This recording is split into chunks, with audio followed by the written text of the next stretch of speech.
Hey Tim, happy Wednesday. Yes, and to you. Yes, thank To you. you. Very Here we are much. again. I know, hump day and all. Can't believe how fast the days are going, even though Yeah, I'm because not. we get them action packed, that's why. It's so true. Now we are waiting to hear what has happened in state parliament with bated breath, but there's a couple of things we do know. Firstly, the Labor Party has suggested a $140 million support package for landlords and tenants. What can you tell us about that? Yeah. So look, it's a very good idea, I think. So there's a great chunk of money sitting in the statutory account. So the statutory account is where all of the interest gets earned on the deposits, for example, all of the bonds. Yep. All of the bond money. So it gets interest and that gets kept in there. So I think you can and make. What do we normally spend that money on? Well, it's other things other than the property industry, I think. So it funds it. Yeah, well, sort of. It funds. Isn't that part of doesn't it fund the compensation fund? Yeah, it does. It does fund that, and it also pays for NCAT. So and also I think tenants union and some other things that it does. But look, putting all the stuff that it normally does to one side, there is a great chunk of money, and I think here and now, everything is on the table. So any 20-cent piece you find lying on the ground somewhere really needs to be applied to this COVID-19 problem. So I think what the Labor Party is saying is, let's get hold of that. We don't want to save it for a rainy day because it's a rainy day now. Yeah. And let's put it out there and help tenants pay the landlord the rent that there's due. And for people who are in difficulties, let's support them. Let's give them some cash by way of grants or subsidies, and then they can pay the landlord, and the economy keeps operating as it should. Yeah, right. Did you listen what I was saying? No, I've just got something's buzzing and I can't find it. But anyway, you've got my undivided attention. All right, we're back. And so it's a good idea. It's a good idea. But we don't know what's happened, right? So you've been speaking to all sides of Parliament, all sides of politics today. Yeah, I have, but again, you get sort of snippets about what's going on, but I don't actually know until I read the legislation what is going to happen in that space. Okay, but I think there's something about break fees in there. I think that got tossed back and forward. There was some discussion, and I'm hoping this didn't happen. There was some discussion about the tribunal setting rents if parties couldn't do it. Yeah, it's quite crazy. So there was some suggestion about that. And wasn't somebody trying to slip in the pets? Yeah, that was at the same time. Really, let's focus on what's important. That was the Greens. I think that was the Greens. They wanted to, have people have pets. What have pets got to do with COVID? I don't know. But opportunistic, I think. Yeah. At least they're not subjected to COVID, I assume. So maybe if you didn't want a social distance from something, they're probably your best bet. Yeah, totally. Okay, so at the moment we're, like everybody else, we're waiting to just hear what happens in Parliament. Obviously, they didn't even finish sitting until midnight last night. So who knows if they're in for another late night tonight. But as soon as we find out, we'll absolutely be sharing it, even if it means we need an extra Tim and Leanne show on tomorrow afternoon rather than waiting till Friday, right? Yeah. I got to go and have a read of it all anyway. So nothing like a good read of legislation to get the blood boiling. Yeah, good. Okay. So we've had a couple of questions on social media. Routine inspections for property managers, can they do them? Yeah. There's no issue with that. It's part of your job. Now, we leave open the distinct possibility the tenant's not going to feel comfortable with that. Yep. But that is like what happened, before COVID. A tenant might have said when you wanted to come around, by way of example, for a sale, and the tenant said, no, I'm just not letting people through the house. So in those circumstances, we had to go off to the tribunal and get an order.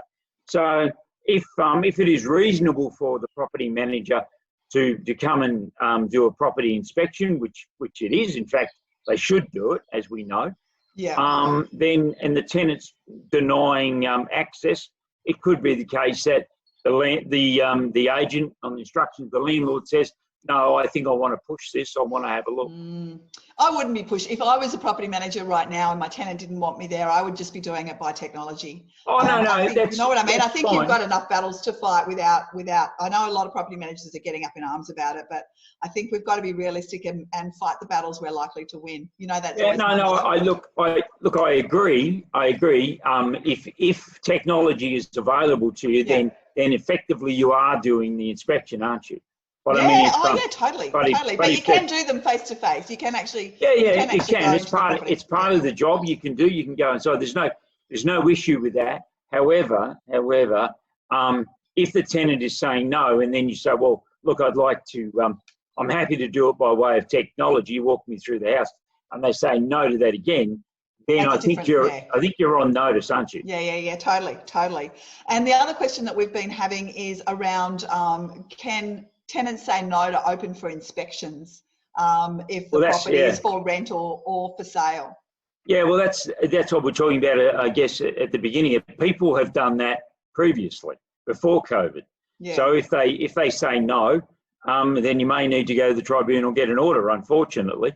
But people have had to do that before. Yeah, absolutely. And whether the tribunal would actually give you an order for an open home at the moment, I think that, again, you're probably fighting a battle you're not likely to win. So get your negotiation skills sharpened up a little bit, and it might be a better way of going about it. Okay, so with the Everybody Matters campaign, what are the numbers like?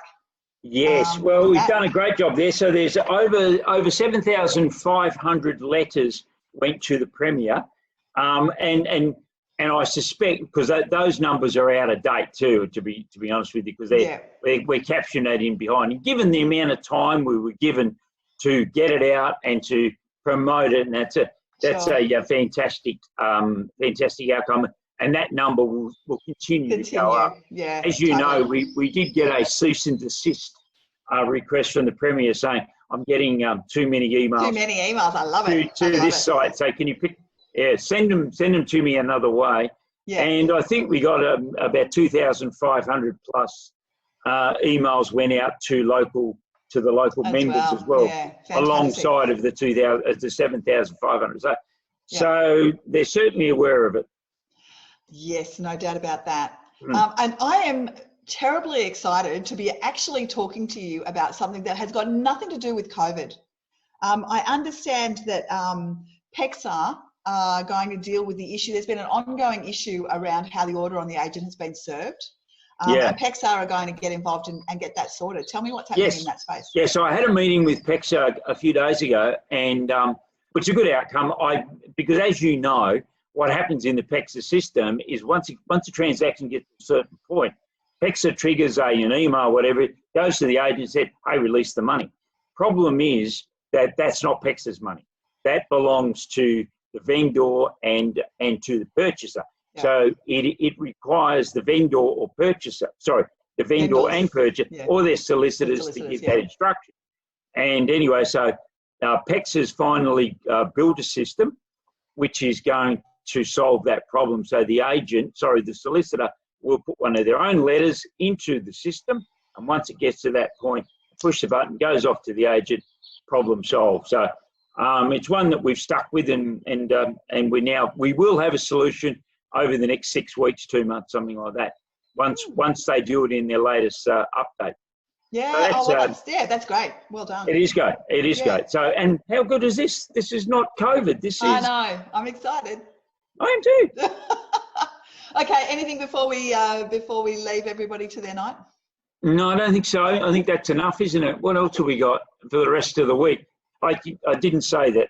No, please don't say that, because the legislation, that is going to be massive when that comes through. There'll be lots of questions about that. So I'm glad that it's your job to read that.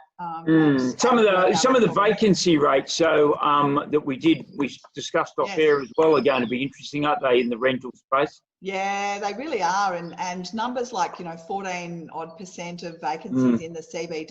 It just shows that what's going on in one part of Sydney is not necessarily what's going on, or New South Wales is not necessarily what's going on in other parts. So they're very interesting numbers there. And we are surveying, asking members to participate in a survey again. I know that we're surveying people really hard right now, but please, please participate in it. The reason I say that is because we're trying to get a current picture of where things are at. And it's so important from where we sit when we're talking to government, which is sort of on a daily basis right now. Because we're talking about how many tenants have made applications to get rent relief, and trying to get something of an idea by areas and by regions and by suburbs about what it looks like, and be able to have a conversation with government based on solid data or something. Yeah, it's really important. And that reminds me that Fair Trading have updated their website. So there is some information available as to what tenants need to provide the agents. So please just have a look at the Fair Trading website. There was something on there that indicated that landlords will have to also provide their justification and their financial position. And I did go back to Fair Trading today and said, please confirm that the landlords don't need to provide that information to the tenants.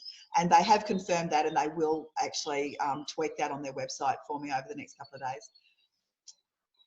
I've got nothing nice to say, so I'm just... So yes, exactly. So I must say nothing at all. Thank you very much. I appreciate it. All right, everybody, have a great night, and we'll be back to you either tomorrow or Friday. Tomorrow, Friday. All right. Thanks. Okay. Bye. See you later. Bye-bye.